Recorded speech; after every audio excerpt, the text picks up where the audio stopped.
ada isu yang menarik ya mengenai upaya memisahkan antara Jokowi dan Prabowo oleh PDIP dan terjadi jawab jinawab antara Projo dan Adian Napitupulu. Projo nuduh PDIP punya misi pisahkan Jokowi Prabowo, Adian Napitupulu balik sentil. Oke, ini bukan live segera lagi tapi sudah live ya. Oke, sobat era sekalian, kita lihat ya.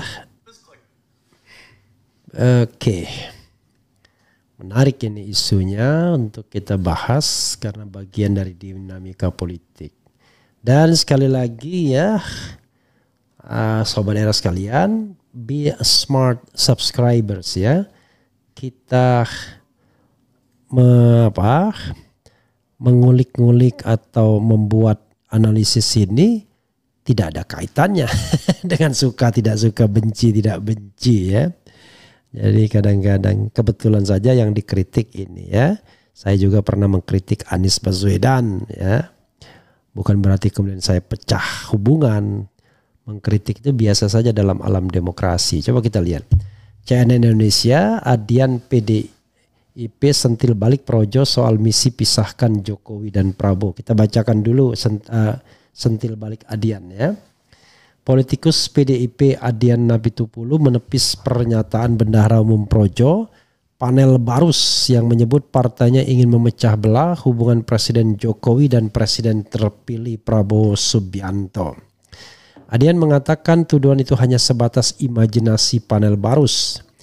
Ia mengaku tidak tahu kalimat mana dari pernyataan Ketua Umum PDIP Megawati Soekarno Putri yang mengarah kepada pecah belah hubungan Jokowi dan Prabowo. Gue nggak tahu panel menyimpulkan itu dari kalimat yang mana. Dia enggan menyebutkan di kalimat ini tendensinya gimana, enggak ada.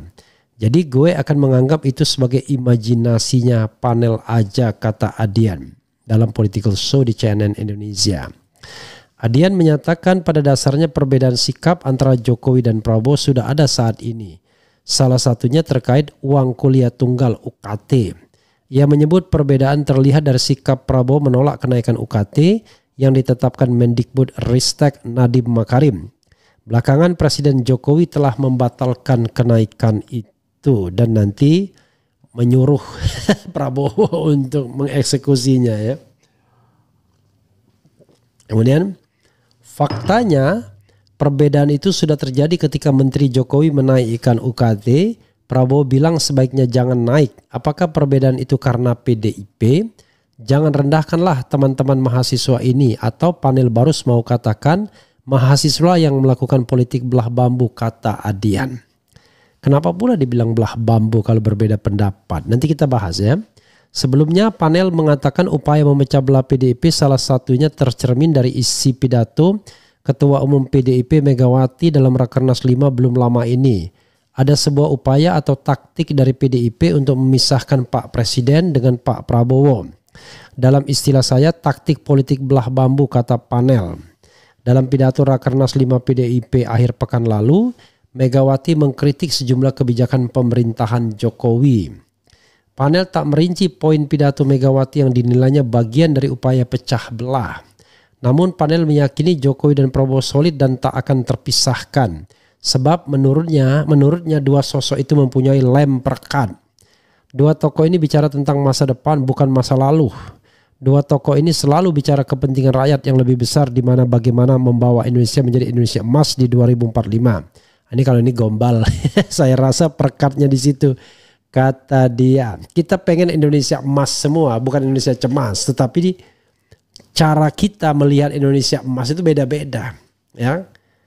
Mungkin dengan membangun dengan jor-joran, ada korupsi gila-gilaan ya. Juru bicara Prabowo Dhanil Anzar Simanjuntak juga menduga ada pihak yang menginginkan perpecahan antara Jokowi dan Prabowo. Luar biasa Dhanil ya. Dulu paling mengkritik Jokowi ya. Tidak hanya itu, Dhanil menduga ada juga upaya yang serupa agar Prabowo pecah dengan tokoh-tokoh lainnya. Kenapa otaknya ini kok bilang pecah-pecah begini ya? Menurut Dhanil, orang yang menginginkan hal tersebut adalah orang yang diuntungkan oleh perpecahan. Allahu Akbar.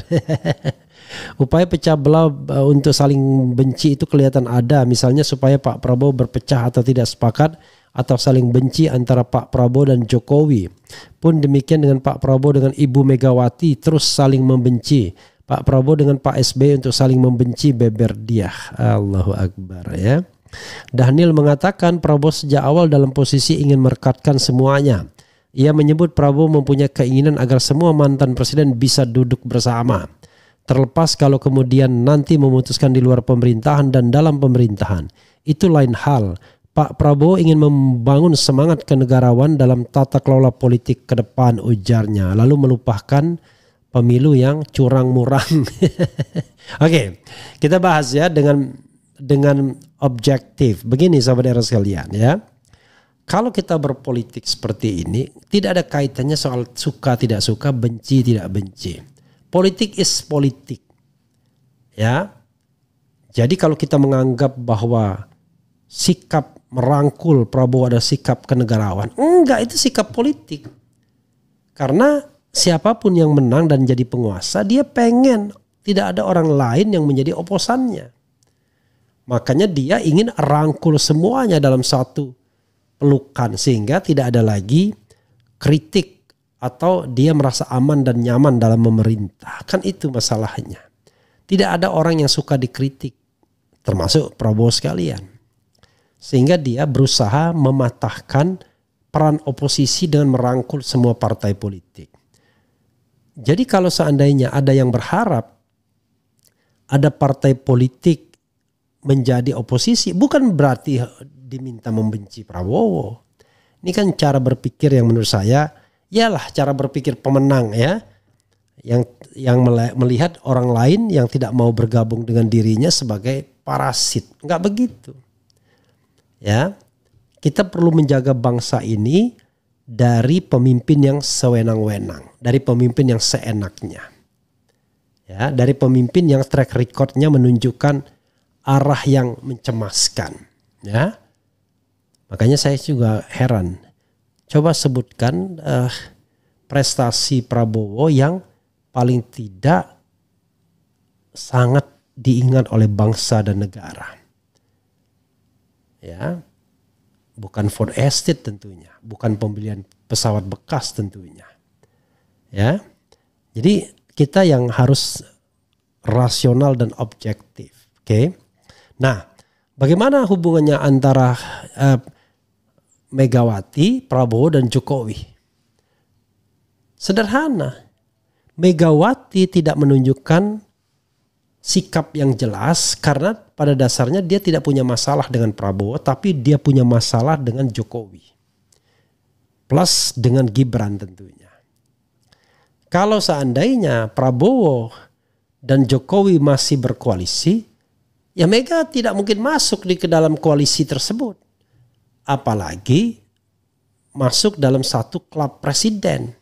Kecuali Megawati melupakan begitu saja dalam tanda kutip pengkhianatan Jokowi. Kan begitu soalnya.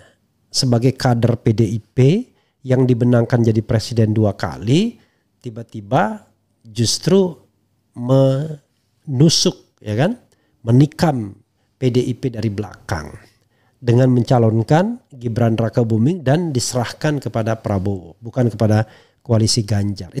Itu kan common sense politiknya, ya. Karena itu ya tidak mungkin Jokowi mau Megawati mau digabungkan oleh Jokowi dengan Jokowi oleh Prabowo di presidential club misalnya. Itu hal yang sehingga apa yang akan Mega katakan, kami akan dukung Prabowo asal Jokowi dicoret. Sederhana, as simple as that. Itu kan sama dengan hubungan antara Megawati dan SBY.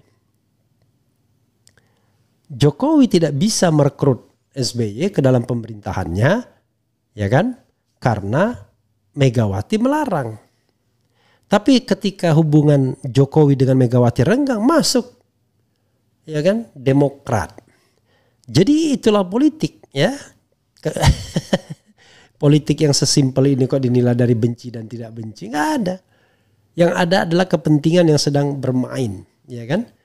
Jadi siapapun yang presidennya nggak mungkin. Saya ingin oposisi sebanyak-banyak, nggak mungkin.